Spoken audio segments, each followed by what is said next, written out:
Welcome to The Shadow Side with Safriana, the podcast where we illuminate what others too often keep hidden in the dark. I'm your host, Safriana Luna, and I believe that true growth and healing happen when we're brave enough to explore the shadows. As you listen, may you find greater understanding and awareness around your personal stories and collective trends. Take care of yourself, and let's dive in.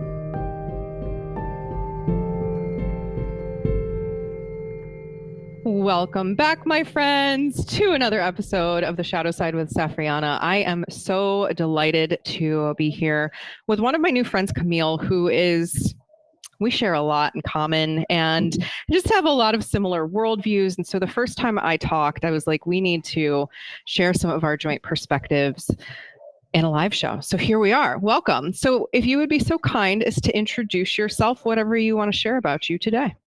Okay. Yeah. Hello. I'm Camille A. Saunders. I'm a lot of things. I want to be today. I'm a sex and relationships therapist. I'm a gardener. I'm a cat mom. I'm a witch, bisexual, so many fun things. Yeah. And I'm always happy to talk about any of them. Yeah, sometimes the list is real long. So, well, I was just going to say check. Yeah. Like right in common here.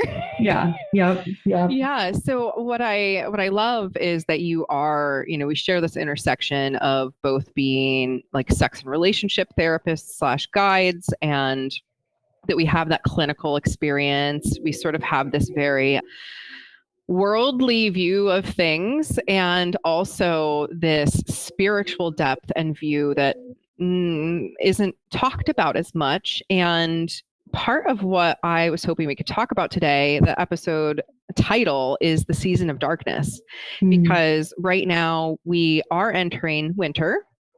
And I know when engaged in the traditional systems, right? I was in education and then I was in therapy. You didn't have like a big winter break.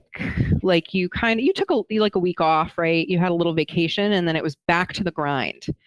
But winter is not about the grind. Yeah. It's like the opposite. Yeah.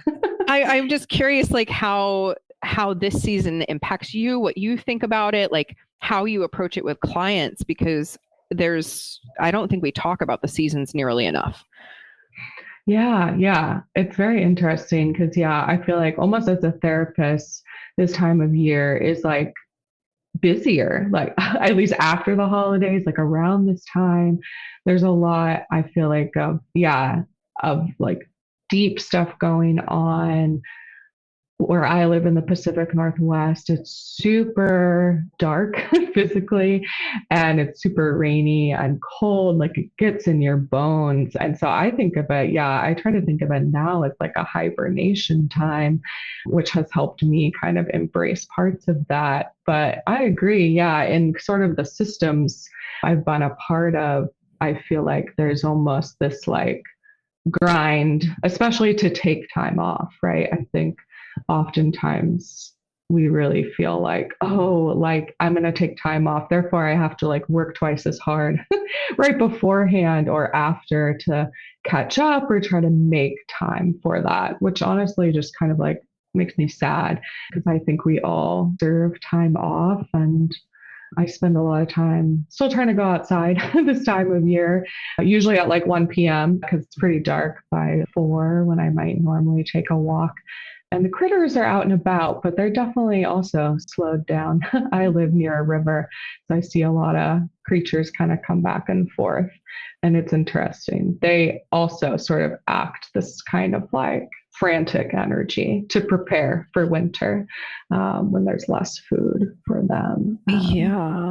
See that there's like that natural wisdom in that. Because as you were saying that, I was like, oh, I feel that in my bones right now, because I'm planning to like legitimately take some time off, and I'm sort of in this like, oh, but I want to plan and I want to set up all the structures and make sure that the family is going to be provided for. And so finding a little bit of balance in that between, yes, we need to prepare to hibernate, but we also do need to hibernate. And I think many people in modern society, they just do the frantic thing, especially because of the holidays. Yeah. And then there's no real rest. And then there's no integration, and then there's burnout, and there's no hibernation.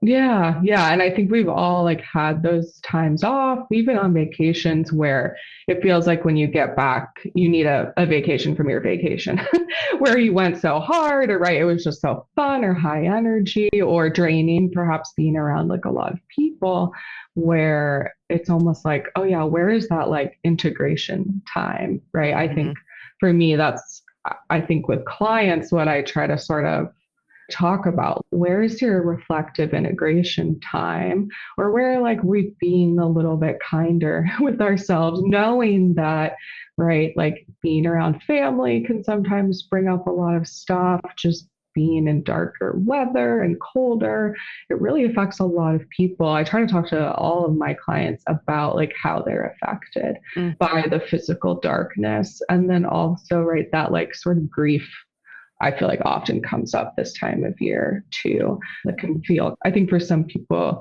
out of nowhere, like it just kind of comes like whoop, flying in. And it's like, how do we make space for that and take care of ourselves, knowing that there are a lot of external pressures and schedules and expectations from people. Yeah. And, a part of my point in this program is to really talk about the uncomfortable, the shadow stuff that so many of us avoid. And Mhm. I think that a lot of us put pressures on ourselves during this winter season and holiday season to try and avoid the discomfort that comes with having boundaries and Yeah. like taking care of ourselves, because we do have this natural need to rest and retreat and hibernate. But dominant society and so many of our family systems are expecting high activity times, and I think there's so much shame people experience around wanting to like have time for themselves or time to just rest, and we need to normalize that, like, yeah, it's okay to take rest for you. I know in my work as a therapist, like almost every client that I ever worked with felt this intense pressure to participate in all of the activities with all of the people at this time of year. Do Yeah. you see that too? Yeah, yeah. And I think even like for myself, I feel like I have to have a lot more, like you said, conversations with my partner. Like, okay, we're going into this time with our family. How are we going to protect ourselves and our own like energy and everything, knowing that, right, there are a lot of expectations and like those boundaries are going to get pushed upon, almost like what are we agreeing upon so we can support each other. And so finding those like people in your life that are supportive and understanding, and even just practicing conversations or getting on the same page. I even recently, like, I was talking and we were like, what's like like a code word if we're in a party situation and we need an out or need to take a break outside, like almost like a safe word of, okay, how do we communicate to each other during this time that we might need extra support. And I know I've been definitely practicing my boundaries coming up recently. And yeah, trying to notice that, like when I'm feeling more drained or when I'm feeling, for me, what usually happens is I feel like something's happening. I'm overwhelmed. I disassociate. And then after, there's kind of this sadness, blow up, anger, upset of like, why didn't I say that in the moment? Or like, why? Like, sort of that shame parts that come up. And so trying to figure out, right, how do I more preemptively set myself up for success so I'm not getting to that point of like, now I'm lashing out, or like now I'm really upset, or now I feel really burned out by the conversation. Yeah. And so trying to, for me, touch in with my body or notice like, okay, maybe normally I feel great hanging out with a friend for 5 hours straight, but like in the winter time, no, like it's too much. I take on too much of that, or I just can get to that point a little bit easier. And so even just setting my own expectations for myself of shorter times. That's okay. And again, here where I live, we have daylight from about 8 a.m. to like maybe 4 p.m. at best. I think our sunset yesterday was at 4:17. So yeah, just acknowledging that too, that there's way less like, it's okay, right? I sleep more. I'm like trying to nourish my body more. I do more like fun skincare stuff. And then also acknowledging that like when it is dark, it's hard to tell time is passing because it's so long. Mm-hmm. And so sometimes there's the inclination of, oh, well, it's dark all the time anyway. Like I might as well. And then those habits are like not great. I might as well binge watch the TV show for 5 hours or a video game or like some of those escapism things that I know the next day I often regret when I'm super tired and I need to get up maybe before it's actually light outside. Yeah, finding that balance can be really, really challenging. And moving forward, I want to talk about the 4 bodies: physical, mental, emotional, spiritual, and like handling the season. But I wanted to go back to just this like drawing boundaries feels very uncertain. We're not, as a whole collective, taught how to have boundaries and how to assert our own boundaries and how to communicate them. And I think that having some preemptive boundaries that we can communicate that help us set limits around our holiday engagement. Like I have some family that I am absolutely fried after spending even 30 to 40 minutes with because the energy is just so chaotic. So I know I'm setting myself a limit of I'm literally dropping in, I'm handing off some treats, saying hello, giving hugs. So nice to see you. Now we are literally moving onward into our taking treats to everyone else. And that's how my boundary has to be. And I have to set those limitations. And we can feel really guilty about that when, especially with family members, because there's this cultural expectation of obligation with our family. So if you're out there and you're like me and you have family that there's all this pressure for you to spend time with, but it's really draining for you and you are depleted for weeks, that's not really compassionate for you. So how can you set some limits and know that, yeah, people might have feelings about that. Of course, my family members, when I'm like, hi, I'm dropping in for 20 minutes, like they're not happy about that. And they want to play the guilt trip sometimes, but I'm just like, this is what I can offer. And I'm glad to give you this 20 minutes, right? So really feeling affirmed in our boundaries, because otherwise, just like you said, the boundaries get crossed because they can't respect them. And then all of a sudden the anger comes up, and that anger is, my boundaries have been violated. And we may have been the one that said yes to something that we really meant no to. So we are then responsible for that response we have. And it's complicated. But when we're compassionate and when we're gentle and when we're open to the idea that, yeah, we are allowed to set boundaries, even if other people aren't happy about it, we're going to have more to offer in the long run. And that is really hard to trust and believe and is so needed. Yeah. I have so many thoughts right now. I'm super curious, how did you decide that was the amount of time that felt available to you? It sounds like some of it was in the past, it was longer and that was bad. Yeah. I mean, I used to do whole family, full day holiday kind of visits. And then for weeks, I would be sick to my stomach afterwards. And my body would be giving me all these signals of you don't want to be here.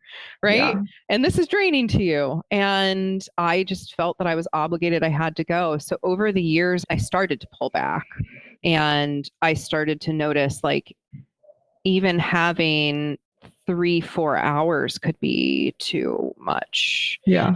Even if it was once or twice a year that I was seeing these certain family members. And then I started to see what would happen if I only dropped in to quickly help with something, or to say, I'm coming by, I'm going to drop off some stuff, I'm available. I started actually articulating, I can only stay for an hour because I have another thing at this time. Yeah. And I would an out. Yeah, I would put the out there because I needed to know. Also, it wouldn't be a lie of an out. I would set, so I could be fully in my integrity. I am dropping in and I am leaving. And so I had to kind of set myself up for success in that way. But yeah, it's really I otherwise have to spend my whole time in those situations guarded and shielded and not really receiving and giving love, versus I can show up and be fully in that love and, oh, it's so nice to see you, this being on this planet. And I give you my love and I give you my gift. And because for me, I don't really do commercial holidays these days anyway, which my family had a really hard time with for a long time. I didn't do Thanksgiving. I'm Thanksgiving's not a holiday I really want to support. And when I drew that boundary, there were fits how can you do this? This is ridiculous. Like all of this. And I just had to, wow, I feel so much better now that I didn't go to that holiday, and like really anchor it into my system that I still felt better in myself, even if there was sort of temper tantrum energy from them. Like, I get it. You want me there. I completely understand that. I would love to be there, and I can't be there if my energy is violated and there are things constantly coming up. Like, just as an example, in my family system, like there would always be conversations about when I'm having kids and I'm not. So I was like, either we can stop having this conversation or I can stop coming to the events. And so I would come to the event and the conversation would happen. So at that point, it's on me to stop coming. I remember literally I dropped in for the 30 minutes, and within the 30 minutes, my weight got brought up. And I'm like, well, there was one of the triggers I knew it was going to come up probably, even though we're limiting this time. And we've said all of these things about, please don't say this. So I'm sharing all of this because I know so many of us, it's like, we don't know how to set limits. The comment, temper tantrum energy, is that them thinking they're showing their love, like they're fighting for us? I think ultimately that temper tantrum energy comes from other people of the fear of losing us. Grapple on tight, right? And that's a self-fulfilling prophecy, because if we have boundaries, we don't want to do that. Right. So it sounds like for you, it was it was a gradual process. Like it was. Time. It took sort of experimentation of like, oh, I thought 4 hours would be good versus a whole day. No. Yeah. And it's not enough kind of there thing. was a time in there where I went completely cold turkey, no contact. Okay. Yeah. And I was like, well, that it felt okay, honestly. But then we got hooked back in, and I was like, I'll give you this chance. Now that I have drawn my boundary, that I will stand in my empowered boundary. You now know that because I stepped away. I'm willing to step back in. And it was the same thing. So that just told me, okay, we're going to keep pulling back until we find the level that's actually right. And I am the last person on earth who will ever tell you you have to spend the holidays with your families, that you're obligated, anything like that. I'm very pro, like, let people go that can't support you as you. Yeah. And I think it's important to like have those people in your life that are affirming of that. Like right now I'm thinking of like someone I know that I went to grad school with, where right now, like on their social media, this is like all they're talking about is like, you don't have to go. You're an adult. You get to do whatever you want to do on a holiday. And the amount of people that are like, wait, what? Like I can do wait, I don't have to go to Thanksgiving, or I don't have to celebrate a holiday that I don't like enforcing or affirming of, or that I can make it my own. Just, giving like people permission in that way can Some be people have never heard it. Yeah. And I think sometimes, it could be so healing for us too, to like give that to someone else and be like, I'm doing this. You can do whatever you want. Because, so many people in their own spheres or families, like that, no one is saying that, right? They don't, no one is affirming that. And if anything, there is that kind of like frantic clinging or desperation, or just the like, oh, well, why can't it be like it was when you were 5 years old? Right. Well, your cousin or your brother or your uncle or your this or your that would really like it if you did this. Oh, okay. That's great. I understand why they'd really like it if I did this. And here's the cost of me doing that. I'm going to be sick. I'm going to be tired. I'm going to be irritable. I'm not going to enjoy myself. We really have to sit with the impact that we want to have on ourselves from our choices. Yeah. So, because they're not dealing with those parts, right? They're not having to deal with the 5 weeks after Christmas necessarily, or whatever it is, where like you're trying to come back to yourself and figure out, how do I kind of get over this, heal from this, like work through it, process and therapy, right? Like all of those things. And if that happens every year, like often I think we spend like a month preparing, a month in it, and then like a month trying to heal from it. That's like a quarter of the year. And that's just sort of the like very like Western holidays. Like if we're celebrating anything else, like it's so much time. And I think it really gets to the point of, is that worth it to me? Like, am I getting am I getting enough from the experience, right? And for you, it's kind of like, yeah, I can get that. I can feel good about that in my 30-minute, right, cookie drop off and say hi. And then I can get out. And the next day, like, I can go about my life, hopefully, and like be okay. I And usually have need a day, even yeah, like yeah, that's how intense the energy that's is. And, fair. I Yeah, say that because for so many of us, that's how intense the energy is. We've got yeah, that old patriarchal figure in the family who just, wants to comment on something, or the person that wants to make the comment about our body or what we're doing for our career or the relationship we're in, and there's no capacity to talk about it. And that's when we're like, can we keep doing this, right? When it's so much drama and so much energy, is it really worth it? We want these filling our tank and depleting our tank to be about the same level so that we always maintain some energy. Because when we get all the way down to here, like, we don't have anything to give. And I remember, like, when I was a teacher, I would get off for the holiday breaks. I would immediately get sick. Yep. I was just That's what every about teacher this. does. Oh my God, I finally have a break. I'm going to do my lesson plans. And then we would get sick because our body would be saying, no, you're not doing your lesson plans. You're sitting your ass down for once. And then it would be the holiday expectations. And then we'd be back in school. And I would never have a break. And that's so many people's story.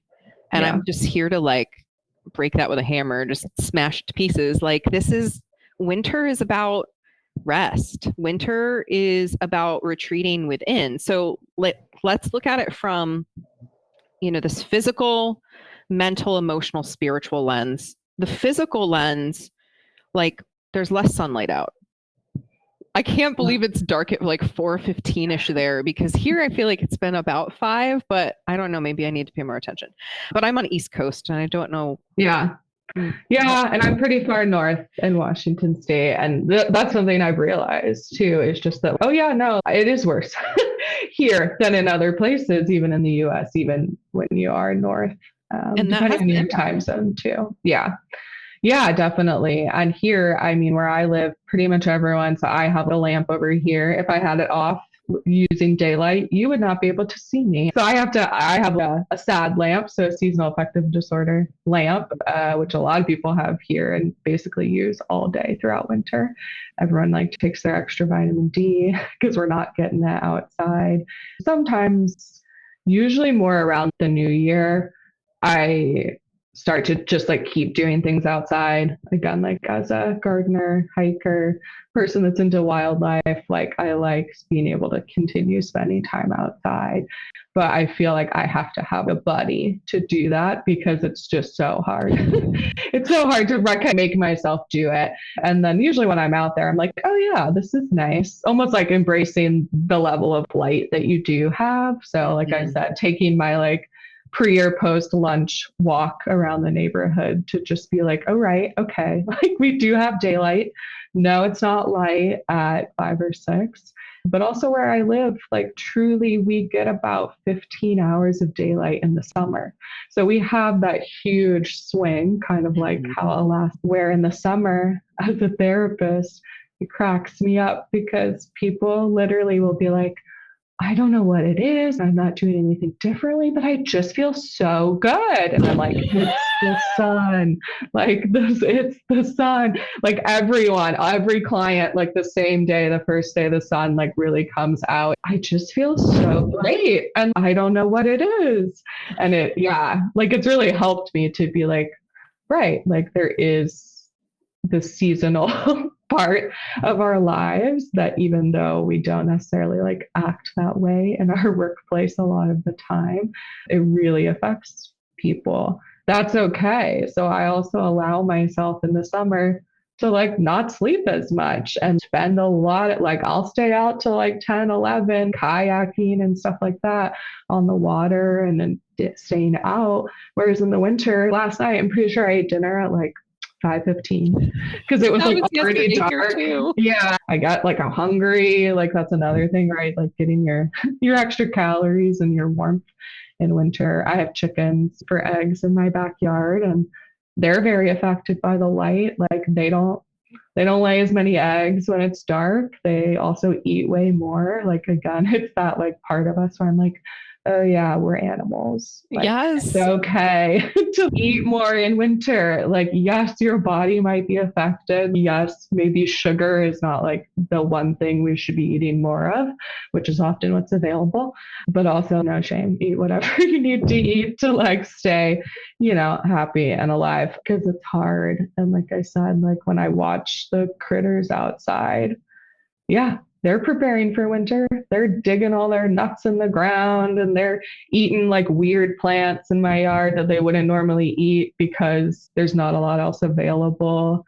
We have wild rabbits and they'll eat like trees. They'll eat like, which I'm like, guys, like that's not, it's not really going to help you. Yeah, like usually they'll eat leaves and grass and stuff like that, but they get to this time of year, and I was just noticing this morning, that like all these little trees that pop up in my yard, they're all like bitten off at a certain level, and I'm like, yeah, they're trying to get that like inside the tree what's still green to stay alive all winter.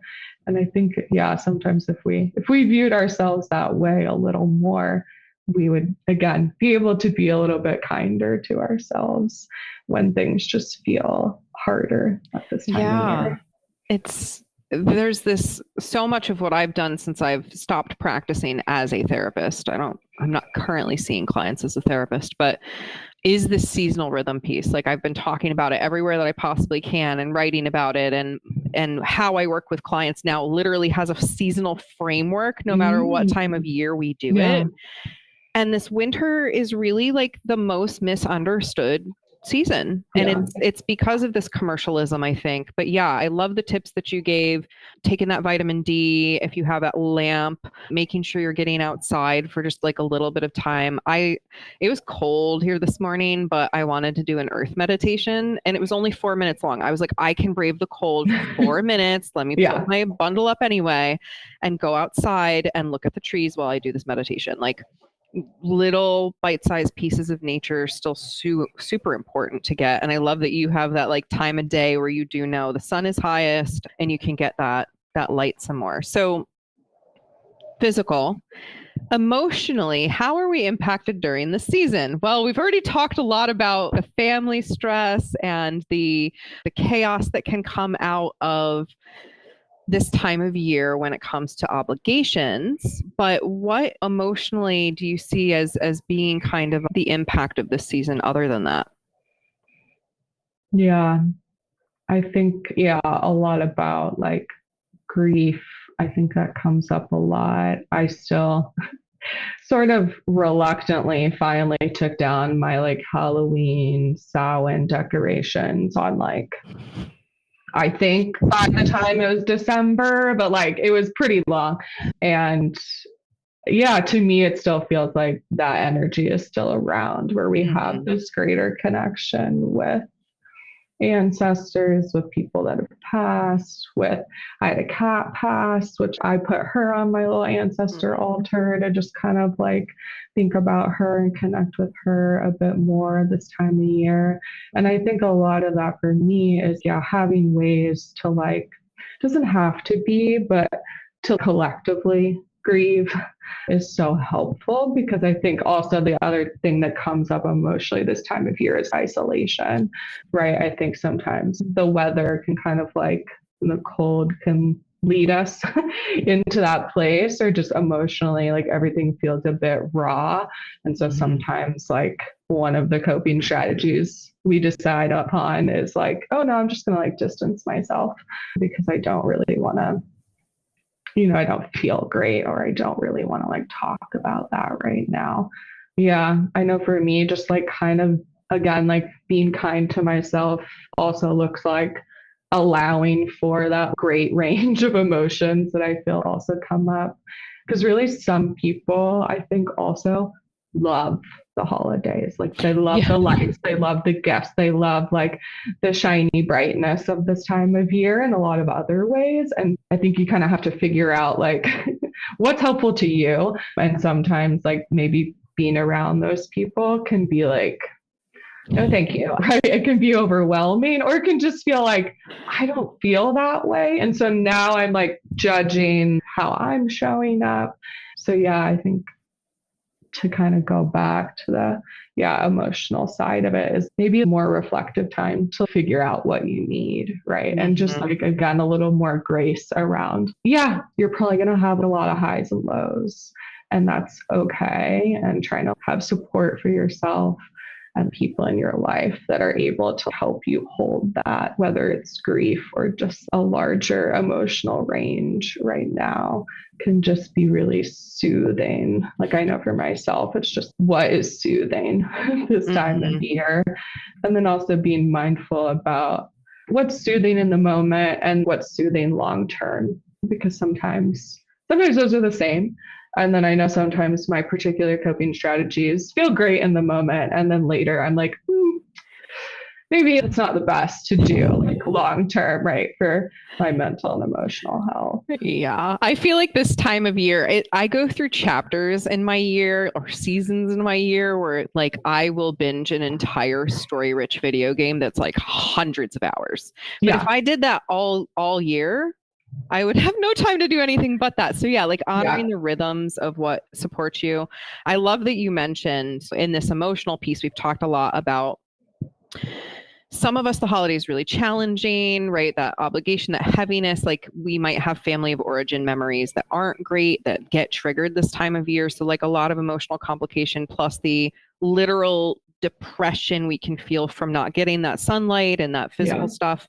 But also this other side, which is that some of us experience such joy. And how can each of us find the joy in this time of year, whether that is enjoying cozying up in bed a little bit earlier, or enjoying that you get to turn the heat on, or enjoying a fire, or enjoying more hot beverages, like whatever you can find enjoyment in. And I do remember when I was a teacher there, I had a student who was obsessed with Christmas. Like obsessed. We did a project in the middle of the year and she did it on Christmas. And like just talking about Christmas, she was lit up like a tree. And who are those people, right? How can we maybe get a little joy from their joy, right? That can be another thing, is like just looking at the people around us that are experiencing gratitude, to look to them for a little upliftment, I think is something we can do. So intellectually, that mental body, that thinking, that belief structure, I'm curious your thoughts this time of year, how that gets impacted, just like our processing and thinking. Yeah, I think about the zodiac signs and that like we enter Sagittarius season, which is a little more energetic and like travel based and sometimes chaotic. And I really just think about that. And then I know for me, like come January, it feels a lot more like goals, like hardworking, like back to it. So yeah, for me, I have a friend I do co-working with every week. We virtually co-work. We live about an hour and a half away, so we don't necessarily see each other in person a lot. But we planned like an annual review and then sort of goal setting for January 3rd. Not trying to do all that reflection when we're like in the December time, because it can just feel like, oh, that's like another thing I got to add to the list, especially if you're a business owner and you have to think about taxes and end of year item things. And there's already some things, right, that we kind of are forced to reconcile literally at the end of the year, but sort of allowing for the reflection time to maybe come afterwards. I think it was interesting because even just talking about this co-working thing we're doing a 5-hour, we're going to like review and again, like kind of set goals and hold each other accountable in this way. At first I was like, why are we doing it in January? Like, ew, like what? No, we got to do it now. I don't know. I just had this resistance to it. And as I get a little closer, I'm like, no, that's really good. I'm glad that my friend was the one that sort of set that time up, because again, we're less than 2 weeks from Christmas. And it just goes so fast that, again, that sort of like frantic energy. I guess personally, I'm like, I don't want to reflect from a place of frantic energy, because I'm going to set very different goals for next year when I'm in that place versus like when I've sort of allowed myself to, again, right, see the family, do the things, come back home, adjust to back to my home quiet life with like my boyfriend and my cat and my chickens outside, and then kind of set goals from there. Because I think also intellectually that feels more aligned with my long-term goals and values. Yeah, I'm trying to think like what else sort of intellectually. I definitely get into, I guess, kind of like the new year, like goal setting vibes. I just think of, I know in kind of like September, August, I always get the back to school vibes, even though I haven't been in school super recently and I'm not really doing anything that's in that school year. Just that, again, to take it back to Zodiac, just that Virgo energy of like, gotta get my planner out. What am I doing for the next sort of 3 to 4 months? Feels really aligned, and just sort of, again, allowing myself to be like, great, that's like what I'm doing right now. And it doesn't have to be like that all the time. Right. And that's okay, even though I'm not in school, like sort of embracing, again, so the seasonal components, even if like the external structures around you maybe aren't in place anymore, it can be super helpful. Yeah, our society's become over identified with the mental, the thinking. And in that, we've installed so many belief systems and structures that aren't really inherently true to us, but we've thought ourselves into them. And I love you speaking to, like, we don't have to do our goal setting on January 1st or December 31st. We don't have to set New Year's resolutions on the first day of the year. Like, that is all made up. It is all made up pressure. You can set a goal for, starting January 14th, I'm going to do blah, blah, blah. Like, it does not have to be gated into this very specific time. You can let yourself hibernate and go a little bit more into the new year, because again, the dates are all made up. We just kind of like made them up and we made a calendar. Yeah, exactly. I'm like, it's like the Gregorian calendar, which not even a lot of the world even utilizes, like even to this day. So like honoring that, right? Like you don't have to go by that calendar. Yeah. You might think you do, but you don't have to when it comes to finding your rhythms on like how you're going to move forward, because are you just thinking yourself into a box? We might be. I'm seeing a lot more businesses going the direction of not like launching right back on the first of the year, or not doing a bunch of December planning and like waiting for some reprieve between winter and spring. And it's so important for us to remember winter isn't really even beginning to be over until we're transitioning. Right. I'm like, technically we're not even into winter. We are. Yeah. It feels cold and yeah, it is very interesting. Yeah, I know. And like here, I like January is honestly like way worse weather-wise. Like that's usually when we get our like frozen rain, like just like ice. Last year, I went somewhere in Washington State and it was negative 18 degrees Fahrenheit in January, which I have personally never experienced, only had read about. And I was like, oh, this is a new level of freezing where I don't know if I totally feel safe being outside. And kind of finding like those ways to, January can feel like new year, new me, got to get back to it. In the depth of winter. Right. It's like winter just started like 10 days ago, basically. And so we still have a long ways to go. And especially here, honestly, our summer doesn't really start till like July. Like we get a January, which is what they call June, which is like rainy, gloomy June. So it rains a lot of the time. I've been to weddings on June 20th that are like 50 degrees Fahrenheit and raining. And we get nice days like earlier, but it's kind of that like false spring thing. So like it can really feel like it's like dragging on. And especially when East Coast folks that like, oh, sometimes in like April, it's like starting to get warmer and stuff. Sounds nice. Or like sometimes I'll travel to those places and I'm like, this is nice. And also like I can't, from a gardening perspective, like can't be like thinking that I'm going to put my tomatoes out in May when we still get freezing weather in June sometimes. This last year for gardening, a little beeline, and then we'll come back to the spiritual influence of all of this. But this year was really weird for gardening. It was actually the first year we started gardening where we live now. And it was like roller coaster compared to many other years, which speaks to a lot of the climate stuff happening. Yeah. But we were able, what was so beautiful that I want to speak to is the following the flow of what happened anyway, right? Yeah. Yeah, it wasn't what was expected at all, but modern society tries to pack life into expected, everything's the same every day, 9 to 5, like you do this, you do that, you go here, you go there, here's the ladder you climb for the dream, whatever, right? We're so variable. So like honoring your flow and this bigger flow. So yes, the seasons still do have like major arcs if you live not directly on the equator or at a pole, right? There are fluctuations, and we are deeply impacted by those and all the levels that we're talking about. So yeah. So spiritually, when we're in this dark season, and of course, for me, spirituality is very unique to every single person, their connection to their higher self and or their higher power, however they connect. But that darkness really calls us inward, right? When it is so dark and we're not outside and we're not running errands all the time or we're doing this, it calls us into a deeper part of ourselves.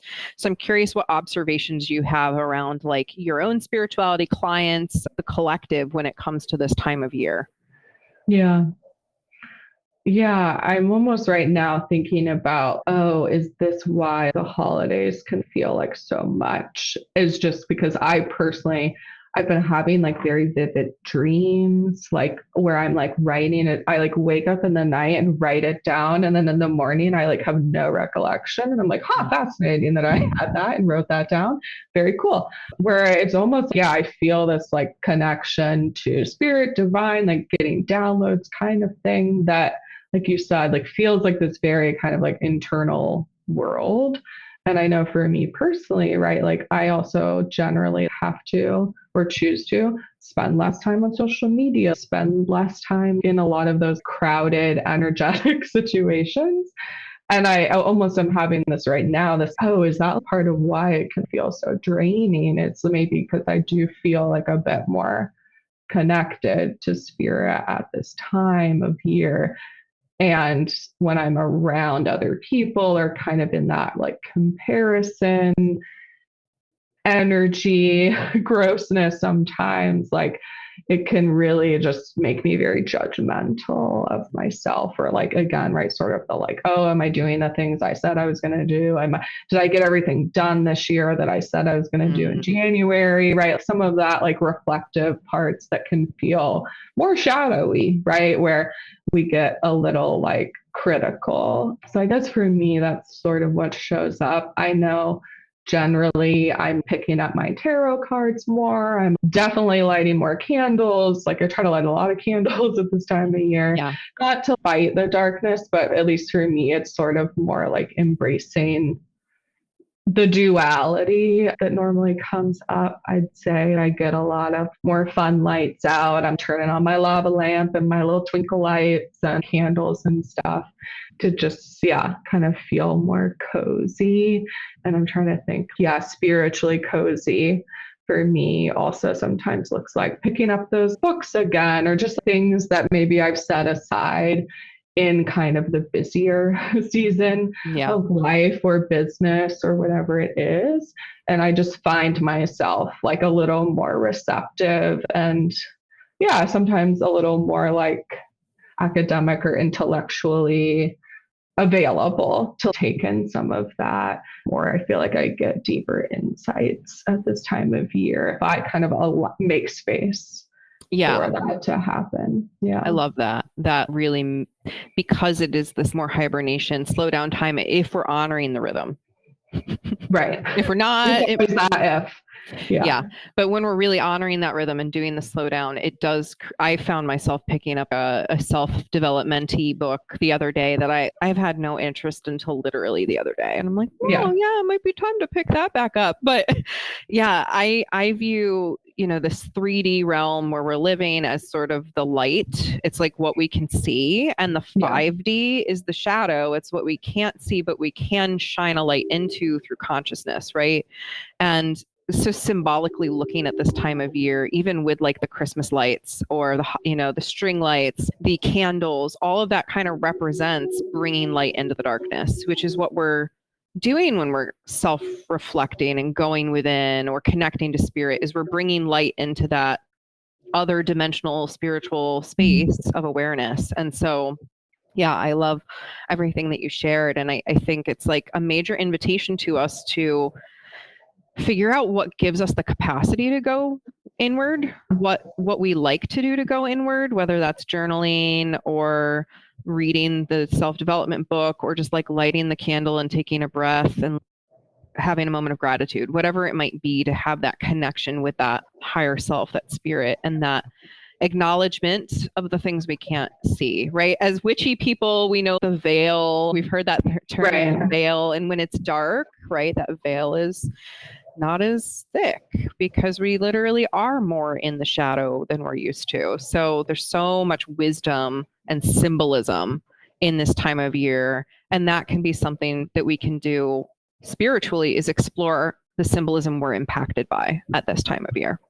So yeah. And I think we have to create that space to allow it to come through, because that can be hard. I'm thinking about gardening right now, that like in winter is often the best time to do your hardscaping, which is like paths, like things that aren't plants necessarily, buildings, greenhouses. Like I built a pond, I did that in spring, but sort of like the foundational things, so that when you're in this sort of like lighter, brighter, like energetic time of year, that you can kind of fill it in, but almost like creating that like foundation in the winter time, right? And I think that can also look like goals or like New Year's resolutions. But yeah, I was just really like thinking about that connection of like almost that when there's nothing else like in the garden, you can see very clearly like what you want to happen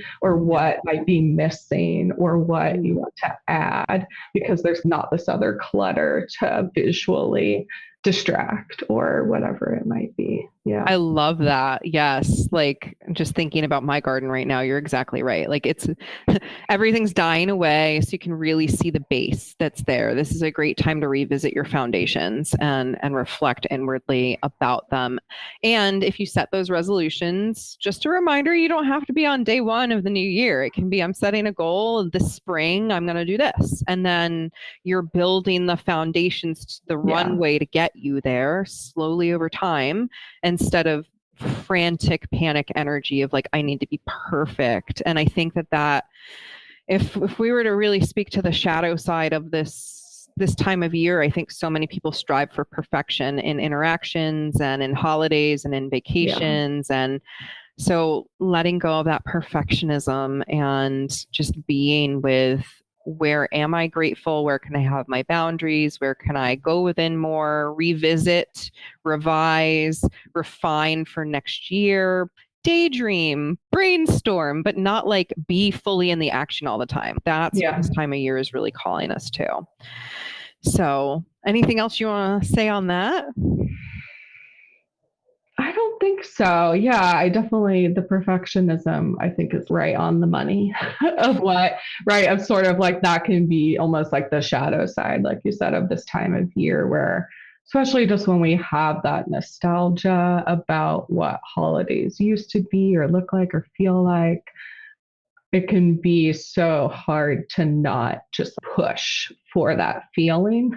And I feel like honestly, it's never going to be the same. Okay, what do you want it to look like, right? This is like the invitation to like, what do you want to build? What do you want to create? What do you want to celebrate this time of year? And actually align it like with your values, with that like internal self, instead of where we're often sort of like forced or expected to just take on the ideas of others around this time. Yeah. I love that. And I think that is a beautiful note to leave everyone with, is this like, what do you want to celebrate what do you want to acknowledge and cheer on in your life? That's so poignant. So thank you so much, Camille, for getting on with me and talking about all of these things. Lovely.